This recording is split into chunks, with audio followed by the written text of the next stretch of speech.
Welcome to Manager Tools. Today's cast, performance reviews are not feedback, part 2. The questions this cast answers are performance reviews part of feedback systems? How can I deliver effective performance reviews? And what is the relationship between performance reviews and feedback? If you want answers to these questions and more, keep listening. Let's talk about matrix organization performance reviews. If y'all heard the example I gave him a second ago about worrying about the performance review from the time that mine was due until the time that my manager was given to me, and you thought, that's probably not true. I mean, if you thought you were in the top 1 or 2 people, then honestly, you're probably fine. It's the matrix. Yeah, and I don't mean that in a cool Keanu move. But you're totally Reeves. right. Well, I would work all year with somebody in this matrix organization who didn't write my performance review. They wrote somebody else's. And so the person who writes my performance review hasn't spoken to me maybe 3-4 times the whole year. They haven't seen my work. They're getting all that work, all that input from other people, from some other manager. So I used to work for somebody and they saw me twice a year. And you know when they mostly saw me was when I was requesting vacation. It's that bad. That's so nice. That the functional manager to whom I technically report, who approves my vacation, is not the person with whom I work every day. So I've got somebody approving vacation when they are not part of my project that I'm assigned to, which means that at the time it was my boss, Paul, he wasn't my boss, my team lead, and there they call it a project manager, right? My project manager was the person who was responsible for my weekly work. So why am I going and asking somebody else for approval of time off? That's the first question. Now, that didn't last for very long. That was a long time ago when I was there. But the point still stands. Yeah. If you have a system where you are writing the review for someone with whom you do not work on a weekly basis, that system does not provide, it's overly burdensome because you don't have enough data. You have to go get all the data. Oh, yeah. For all the people on your team. Right. And they all work for a different project manager. Yeah. And if you're a new manager, and at the time I wasn't, I was just an individual contributor, right? But if you're a new manager and you don't know that because you don't realize that at the end of the year, and they don't tell you this, by the way, when they promote you to be a manager, they don't say to you, hey, by the way, you're also going to be responsible for these people's performance reviews, not your project team, but your systems engineers or whatever it is. And so you're supposed to pull this all together at the end of the year. By golly, how are you supposed to get the data from February? And you just can't. No. So if a manager in a matrix is always spending 40 hours on all of their direct reviews, trivial. That is an absolute abdication of our responsibility to create performance reviews that reflect the work of the person. It is. There's no way. I'm sorry. There's just not. So, okay, rant over. We recur to the fundamental issue. The system of performance reviews versus the behavior that bring it to life, that create a positive, true system. Just because someone doesn't know how to make a pivot table in Excel doesn't mean you eliminate spreadsheets. No. I don't know how to make any pivot tables. If we had to ask people. Oh my gosh, we'd have to totally eliminate Microsoft Excel because I don't know how either. So many people who use Excel don't know anything about pivot tables. I don't doubt for a second that Mr. Buckingham's data regarding employee dissatisfaction and tiers around reviews at all. And that doesn't inherently damn the system. Yeah, it doesn't. Yeah, it does not follow. No. Manager Tools managers who follow our guidance regularly tell us that they get thank you notes for their professional handling of even difficult review conversations. Yeah. Just because there's data that suggests the system isn't being executed well doesn't mean that the system in its entirety is necessarily flawed. Exactly. And onto the frequency, we do admit to some confusion about the article's point. The commentary about annual goals being forgotten is certainly true. I mean, that's not false, but that implies that performance reviews are designed to address only annual goals, which they're not. But where it's the case, many millions of reviews would have been disallowed over the past decades for not conforming to standards. You can definitely agree that annual goals aren't useful. I think you could argue it. I don't know that I would agree. And you'd be making the argument that the system is wrong. Yeah, exactly. Annual goals, that entire system, that process internally within organizations, as opposed to the fact that you've got an annual review system that's poorly administered. Yeah, it's not We could hard. all agree with that. Right. And here's the thing. My concern with this whole look, y'all, if you have a problem where your company sets annual goals and then everybody ignores them until October, and I've been there, I fully have, I promise you. Here's what you do. Once a month or once a quarter, last one-on-one of the month or last one-on-one of the quarter, if you're using Manager Tools one-on-ones, Yeah. you use the last few minutes to talk about their annual goals and you bring them up on a frequent basis. The problem with this is that Mr. Buckingham says they don't want measurement, they want attention. And he is creating a system where I can't ask them about their annual goals throughout the course of the year because he's telling me no. So how am I supposed to solve the problem? Right. The goals aren't the problem. Just like the performance reviews aren't the problem. The people not following up on the goals, Right. that's the problem. The people are the problem. And organizations have been behaving for years by not following up on your annual goals. And to go a step further, annual goals are not the sole or even dominant criteria for annual reviews. That's Performance tasks are the criteria. Right. So do both. Have check-ins where you check in on performance tasks and then also occasionally in the check-ins ask about annual goals. This isn't hard. Right. This isn't hard. Now, it's okay. To some extent, and I'll admit this, I got lucky, right? Because when I first started, I knew about Manager Tools. So Yeah. I knew to do one-on-ones. And I already knew that there was a problem where people ignored performance reviews at my organization until October. And I decided that was awful and we weren't going to do it. So, there's a little bit of, I stood on the shoulders of giants, of Mark and Mike, which is super fun. Mhm. Okay, so the article says that the review is corrupted by the fact that neither the manager nor the direct can remember any of the direct's performance beyond recent memory. And I find this absolutely laughable because our system fixes it. While the Yeah. majority of managers certainly behave this way, yes, absolutely, that's true. Mhm. Yeah. Oh, Again, totally. doesn't damn the system. It just means, and this existential argument cannot be won if a reasonable case can be made, as I would argue that Which you can. we can, for an administrative failure. Yeah. Okay. To say nothing of hundreds of thousands of managers who know how to take notes and keep track and prepare a professional review. Yeah. And because there's a cast for that.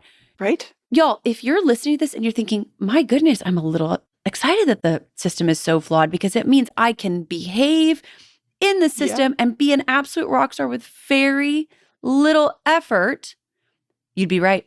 Yeah, you'd be right. You're not You wrong. Would be right. And some of y'all are listening and you're thinking, that's what happened to me, right? I've been in the system. I didn't know how to win the system. And then I discovered quickly the system is not that hard to beat. Yeah. It's not. You have your one-on-ones every week. You take your notes in your MT one-on-ones every week. And then lo and behold, at the end of the year, you can look at your notes.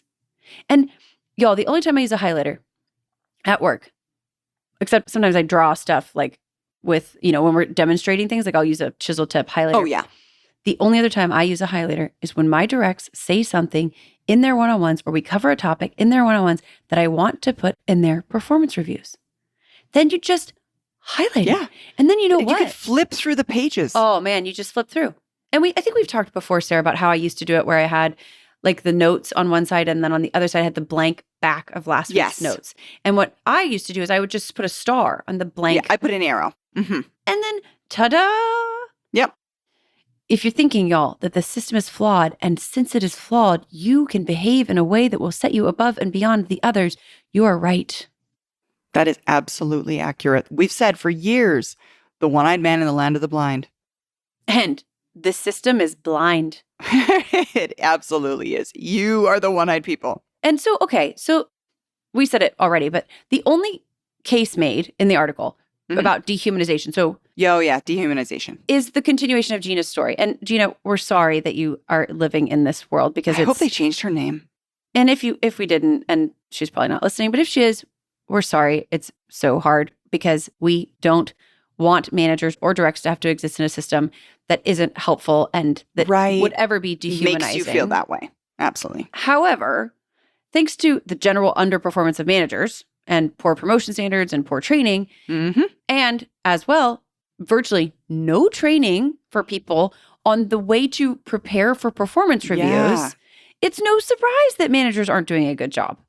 You're probably here or wherever you are listening to us Yeah. because nobody told you how. No. And yet again, the existential argument cannot stand without first disproving the administrative failure, which is managers aren't trained, they're not well prepared, they're not given the tools they need to do well, which is why we're here, ladies and gentlemen. Exactly.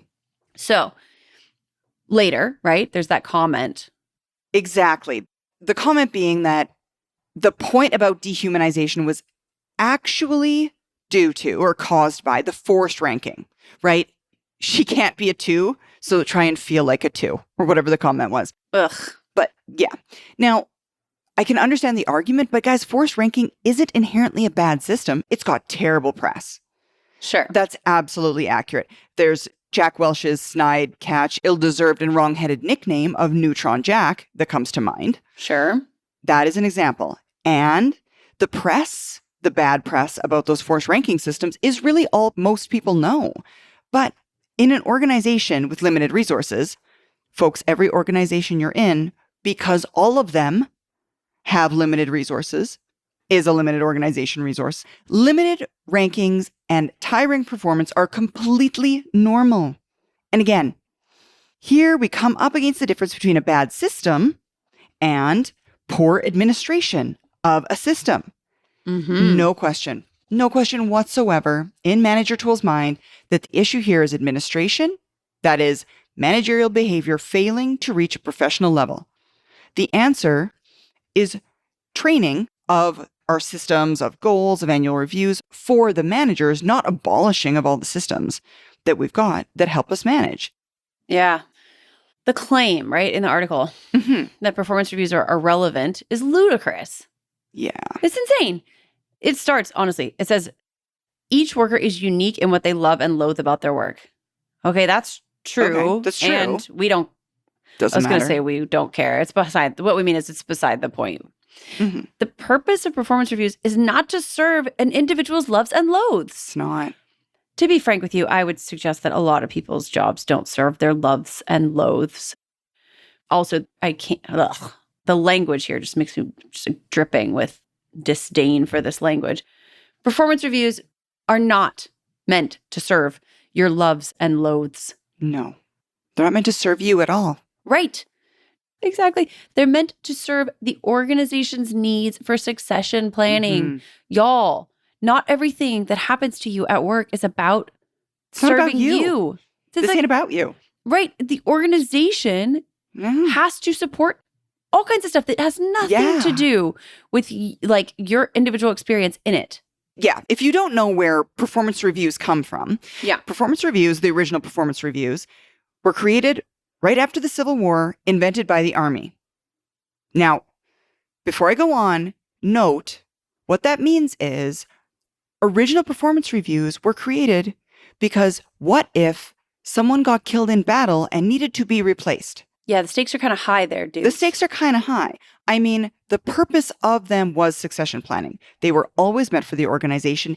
The purpose of them was never the individuals themselves. In They fact, weren't even shown to the people. Exactly. Because this ain't about you, bud. This is about the organization. Right. The fact that we show them to the rated individual today means that we must rate them reasonably fairly, which is such a good check on the system, right? It creates a situation where managers are not doing unethical behaviors, ranking people below what is deserved. Great. We show them to the people. Okay, good. But The solution to our problem is to train managers on how to ethically and professionally deliver a company's review system and hold them to the high standards required of doing so successfully. They're exceptionally relevant, but simply poorly delivered by completely untrained managers who are delivering a performance review system to which they obviously do not know the purpose. They're to help the organization. They're not to help the people. yeah. And many managers, I believe, think that they are about the people, not about the organization, which no wonder they're being delivered poorly. Well, right. The topic is the people, but that's not Yeah. the purpose. Topic But and that's not purpose the are purpose. two different things. And if all the training you've ever gotten about it is, hey, you need to fill this out, that's not training. Yeah. That's not training. It's not training. So if you learned how it works from the other side by being an Mhm. individual contributor and then becoming a manager, Oh, yeah. that's also not training. not training. Okay. So weekly check-ins versus one-on-ones. Yes. I respect Mr. Buckingham. Exactly. So we both a great do. deal. We both do. Yeah. I mean, We've said said that before. multiple times. Exactly. But the guidance about weekly check-ins is if you Bad. felt like he was pretty off track so far, it's getting worse, Yeah, to be perfectly honest. he started on a course that is not even parallel to Exactly. our railroad tracks, and he's past El Paso at this point. Totally. Now, Yeah. his recommendation essentially was that the review itself be abolished and replaced or split into two parts. Mhm. That is, having a performance review, just compensation conversation, and then performance development. So he hasn't actually, which I think is funny, eliminated the performance reviews. He's just turned them into something different, a compensation discussion, Which is cute because which is it's cute, just but a bird by any still other. a review. But Yeah, it's whatever. just like, oh, I changed this. I changed the name of this. exactly. Okay. It does Maybe he's feel trying a to bit trick like, us. yeah, exactly. It feels a bit like he's hoping that we don't see what he's done.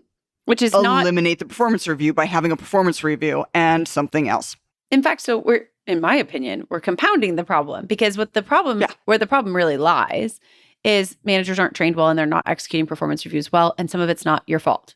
However, instead of eliminating the system, he has added to it. Yes. So we're actually exactly. just Just going to added another meeting. make it worse. Just like made things different. Okay, so even if you don't like his general idea, we don't, obviously. It doesn't work on multiple levels, also partially because he's added a level. So there's that. Okay, so let's take his recommendation to strip down annual reviews to a compensation discussion. Yes. Does he really believe that for all the people who are so unhappy with their reviews, and he cited some impressive statistics that I'm not going to argue with, that all those people who are so unhappy with their reviews are going to go quietly without any chance to push back on their raise with their performance? This is the part I love. Exactly. It's a recipe for disaster. Massive. And worse retention problems than he is kind of obliquely referring to. His idea won't work. No, guys, what he's suggesting is that employees aren't smart enough to realize that their work performance and pay are related. Except that they But of do course know they are. that. Exactly. If you tell them, if you have this performance review meeting which is only compensation, let's say you do that, they're gonna counter with their performance.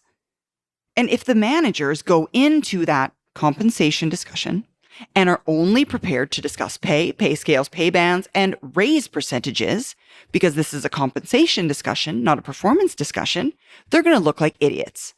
Because the direct is going to see the compensation and they're going to counter, rightfully so, because why wouldn't they, with their performance and how the performance is not in line with the compensation. And now the manager's fully not in any way prepared to have a performance conversation when the direct is countering with performance, because all they're prepared to do is talk about money.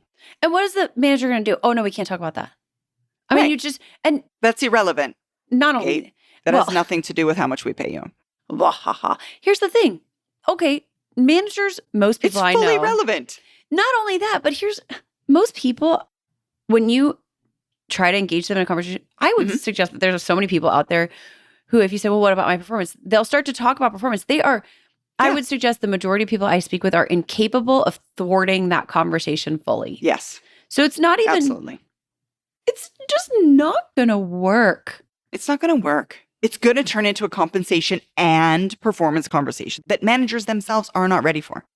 Well, right, because we don't want them to get ready because we only want to talk about Right. compensation. So then, okay, so there's that. But there's also the performance development idea where he suggests that performance development can be achieved by a weekly 15-minute check-in 'Cause where the that's enough. manager asked what the direct loved and loathed and with what they need help.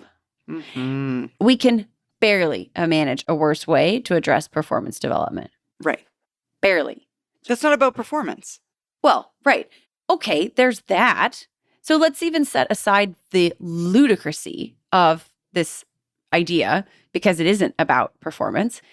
And First, most managers have little ability to remove the parts of their direct's job that they loathe. What are you Oh my going to gosh. do about that? Right. Seriously, You're no gonna more. listen to them complain Yeah, no week more. after week. No more spreadsheets for you. Being asked every week what you loathe and saying the same thing over and over again, and your manager Yeah. doing nothing Nothing. about it, is not a recipe for any kind of development that we know of. No. I mean, No. the idea that we would ask them what they loathe And suggests do nothing? It suggests that we have some control. Right. And we don't. And okay, here's the next part. This is a recipe for destroying trust Yeah. the manager has been trying to build. I mean, you're not going to build any this way, so you're not going to get any more. But any you've earned is going to slough off you in huge sheets of despair. Yeah. Y'all, This reminds me a lot, Kate, of when managers argue that they want to ask their directs why they've done something in feedback. oh, Right? It reminds them of all of the great reasons, which they have, folks. They always have them. All of the really good, perfectly acceptable reasons for doing something that resulted in things going wildly wrong, making the direct feel even more as though they've done the right thing because Mhm. all of the reasons were good, but not changing the fact that something was done wildly wrong. Oh my gosh. Yesterday, It's the exact same thing. we were talking about this and somebody said, Kate, well, shouldn't you ask them why? I said, okay, go ahead. Like, ask them, ask me, right? And like, there's like 100 people in the room. Let's do this. There's actually 100 people in the room. We had a big event yesterday. And he said, why'd you miss the meeting? And I said, I was in the break room eating a sandwich. And he just stared at me because what are you supposed to do with that? No more sandwiches for you? No more sandwiches. You never get lunch again. I mean, it might as No well more have been a lunch. spam sandwich at that point. Listen, y'all, this check-in suffers from another fatal flaw. Yeah. The agenda is static and set by Yeah. the manager, Right? which your people hate. They hate Yeah. it. You set all the other agendas. What agenda they get to set? And by the way, why would we do this every single week? And very quickly, you'll get to a point where it's like, I don't even need 15 minutes because All right. it's Let's not do the same gonna thing every week. seriously, like the thing I hate about anything really, Mhm. A, rarely changes, and B, doesn't go away. Yeah. So, okay, we've done some testing, right? After we've tested different modes, methods of one-on-ones, we've found no system that improves trust, which is the gold standard of managerial effects on performance, that didn't include the direct being able to bring their own ideas and issues to the table, and to do so before the manager's agenda is addressed. Exactly. The direct would like to speak with you about some Yeah. things, and they will defer to you if you go first. Yeah. So no, they get to go first. That's how we build trust, as opposed to tell me what you loathe and let me just hear the same sentence over. That sounds actually terrible. Not It only is does. it not effective, but it just sounds stinking awful. Right. And some people out there, Kate, I feel like might be thinking, oh, but I would love the opportunity to talk about my loves and my loathes with my manager every week. And you might. Well, But also there you are a can. whole bunch, and you also can, exactly. There are a whole bunch of people listening to this cast right now. They're like, oh my goodness, I do not want to talk about my loves and my loathes every week. Please don't make me talk about that. That is not what I want to discuss. So some of you might want to talk about that. Do it. Do it in your Go for manager it. tools one-on-ones with your managers. You can make that your own set agenda for your first 10 minutes. But there's a whole whack of us that do not want to have that conversation. It's not about me. It's about you. Seriously. I always said loves and loathes so many times. All I can think of is loves and loaves. And now I'm hungry for some bread. I'm thinking about that movie, that Johnny Depp movie. What is it? I don't know, but I'm thinking Fear about. and Loathing. Oh, yeah. Fear and Loathing. Yes. Oh, yeah. That's more than a Johnny Depp movie. All I can think of is Dana's sourdough, if you're listening. Oh, Dana. yeah, Okay. Dana, this one's for you. Okay, so folks, Finally. there is a fatal flaw in the entire piece, and it's the absence of regular and frequent performance communications. Not only does he say you can't give feedback during the check-in, but he doesn't give you a replacement for ever giving feedback. And you will not get performance development or useful performance reviews without feedback. Y'all, Mm-mm, seriously. you won't. But he never does. He never mentions He feedback. never mentions it. Other than to mention, I guess he does mention it Yeah, tangentially. He says Don't that give it. in the people check-in. don't want it. Yeah, because people don't want it. Yeah. Y'all, let's not insult them. Of course they do. No. They're smart enough to know that they need you Exactly. to tell them what they're doing right and what they could do better in order to influence their performance review and Exactly. salary compensation increases, things Yeah. like that. Let's not insult them by suggesting they're too silly to understand that they should know what they're doing well and what they could do better on. Right. Or comparing our relationship to parenting, which was also done in said article. Okay. So Sad. I know, right? It's also sad. Okay, folks. So the answer to the pain and anguish felt by so many during performance reviews, we know it exists. We know it exists for the managers. We know it exists for the directs. We are not disputing that fact. But the answer is not the evolution of the system itself. It is a necessary system, however misunderstood it might be. It is required by your organization. The answer, that how do we fix it, isn't replace it with two other also ineffective conversations. It is to have managers who are fully taught and trained on how to use the processes within, how to add to the current managerial complement they have within their organization additional tools that will assist. That is building trust through manager tools one-on-ones and giving enough positive and negative feedback in a frequent fashion so that folks are getting the messages about performance communication that they require. And one-on-ones and feedback, those two pillars, will support a manager who knows how to prepare and deliver a trustworthy and effective performance review in support of their organization's talent and succession management. Yes. Yes. Thanks, y'all. Thanks, everyone. That's all for this week. Have a good one.